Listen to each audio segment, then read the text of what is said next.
আসসালামু আলাইকুম ওয়া রাহমাতুল্লাহ। মাগরিবের নামাজ পড়ে চুপিসারে বসে এই ইস্তেগফারটি মাত্র ১৯ বার পাঠ করলে আল্লাহ রাব্বুল আলামিন আপনাকে বিশেষ 10টি পুরস্কার দান করবেন। তার মধ্যে সবচেয়ে দামি পুরস্কার হলো এই দুনিয়াতে আল্লাহ তাআলা আপনার জীবনের সকল গুনাহ ক্ষমা করে দিবেন এবং পূর্ববর্তী গুনাহের সমপরিমাণ নেক আপনার আমলনামায় যোগ করে দিবেন। সুবহানাল্লাহ, আল্লাহু আকবার। আর আরেকটি দামি পুরস্কার হলো মৃত্যুর পর অবশ্যই জান্নাত দান করবেন ইনশাআল্লাহ। প্রিয় দর্শক, আজকের আমলটি খুবই দামি একটি আমল, তাই আমি বিশ্বাস করি যে ব্যক্তি চায় মৃত্যুর পর জান্নাতে লাভ করতে এবং যে ব্যক্তি চায় এই দুনিয়ায় থাকতে সকল গুনাহ মাফ করাতে, সে আজকের ভিডিওটি অবশ্যই সম্পূর্ণ দেখবে এবং এইখান থেকে আমলটি সুন্দরভাবে শিখে পরবর্তীতে সেও এই আমলটি করবে ইনশাআল্লাহ। সে ব্যক্তি আল্লাহ তাআলার দরবার থেকে 10টি পুরস্কারের ভাগীদার হয়ে যাবে। দর্শক, একজন মুমিন মুসলমান হিসেবে ভিডিওটি আপনার জন্য খুবই গুরুত্বপূর্ণ, তাই মনোযোগ সহকারে ভিডিওটি দেখার ও শোনার জন্য অনুরোধ রইল। প্রিয় দর্শক, এই দুনিয়াতে তো আমরা গুনাহের কাজ কম করলাম না, গুনাহের কাজ করতে করতে আমাদের একেবারে আমলনামা নেকের দিক পুরোই শূন্য, কিন্তু গুনাহের দিক অনেক ভারী। যেদিকেই তাকাই সেদিকেই দেখি শুধু গুনাহ আর গুনাহ, এমন কোনো দিক নেই যে গুনাহ রাশি নেই। গুনাহের সমুদ্রে আমরা এই পর্যন্ত হাবুডুবু খাচ্ছি। প্রিয় দর্শক, এই গুনাহ রেখে যদি আমরা কবরে যাই তাহলে কি উপায় হবে আমাদের? নবীজি সাল্লাল্লাহু আলাইহি ওয়াসাল্লাম বলেন, বেঈমানকে কবরের মাটি এমন জোরে চাপ দিবে যে তার এক পাঁজরের হাড় আরেক পাঁজরের মধ্যে ঢুকে যাবে। নাউজুবিল্লাহ।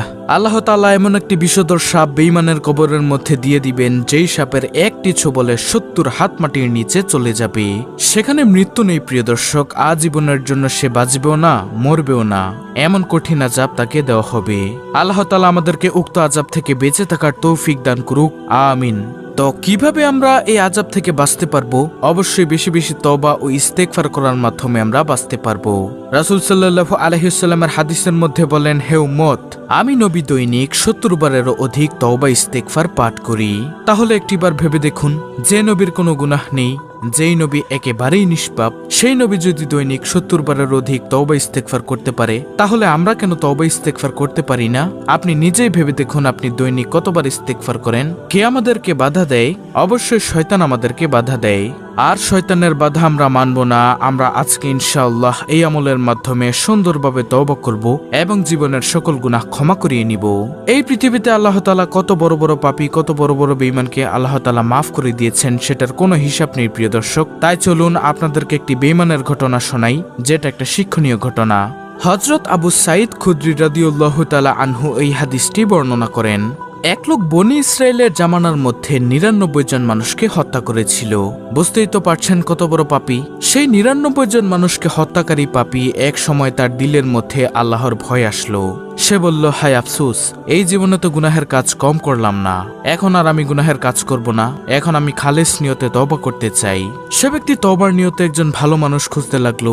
এক এলাকায় গিয়ে জিজ্ঞাসা করার পর ওই এলাকার মানুষ বলল, ওই খ্রিস্টান পাত্রের নিকট তুমি যাও, সেখানে গিয়ে তওবা করো।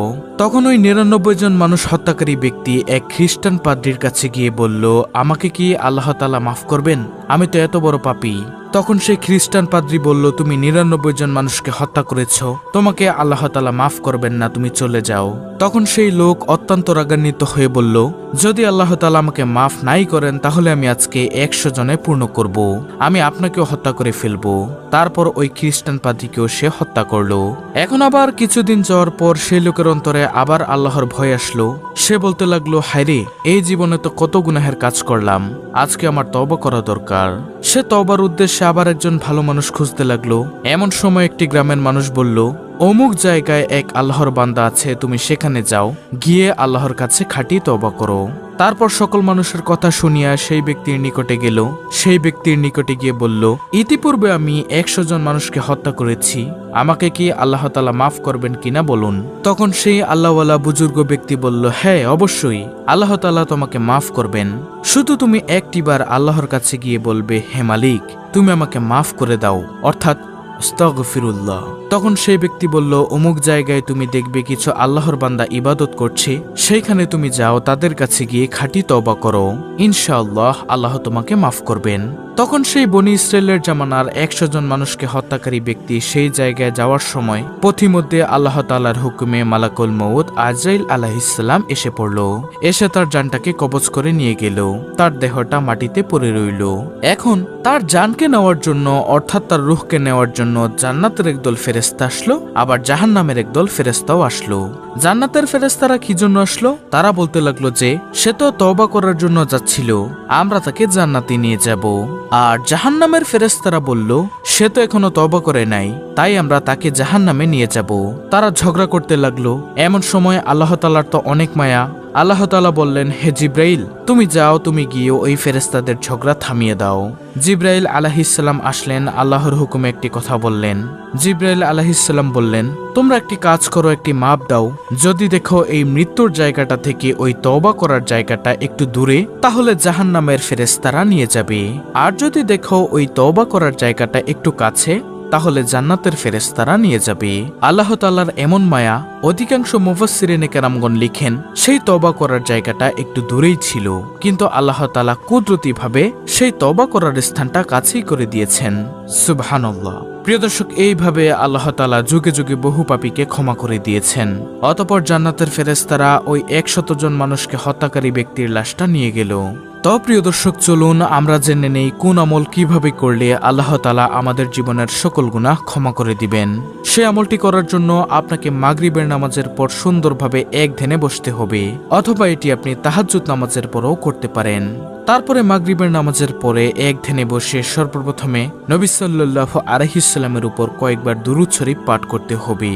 সাল্লাল্লাহু আলাইহি ওয়াসাল্লাম সংক্ষিপ্ত দুরূদ পাঠ করতে হবে।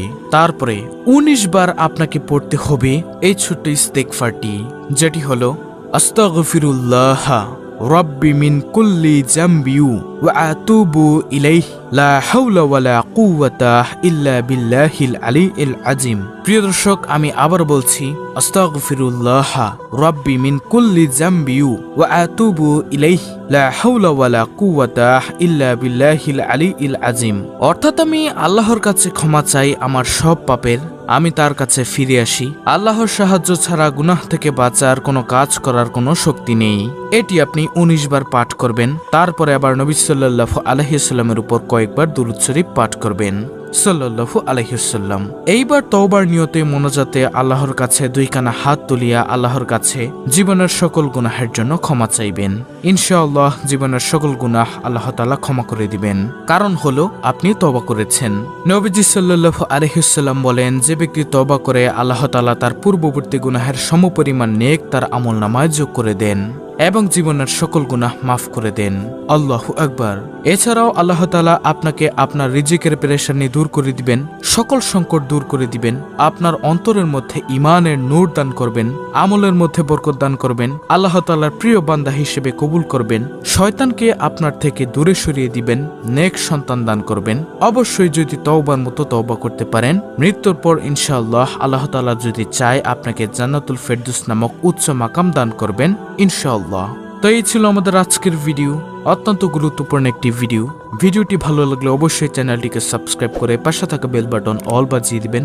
ভিডিওটিতে একটি লাইক দিবেন এবং কমেন্টে আমিন লিখবেন, সুবহানাল্লাহ লিখবেন, আলহামদুলিল্লাহ লিখবেন এবং অন্য মুসলিম ভাই বোনদের কাছে ভিডিওটি শেয়ার করে দিবেন, যেন তারাও দেখে শিখে আমলটি করতে পারে, এই আমলটি করে তার সকল গুনাহ ক্ষমা করিয়ে নিতে পারে। আল্লাহ রাব্বুল আলামিন আমাদের সকলকে তওবা ইস্তেগফার করে আমাদের সকল গুনাহ মাফ করিয়ে নেওয়ার তৌফিক দান করুন, আমিন।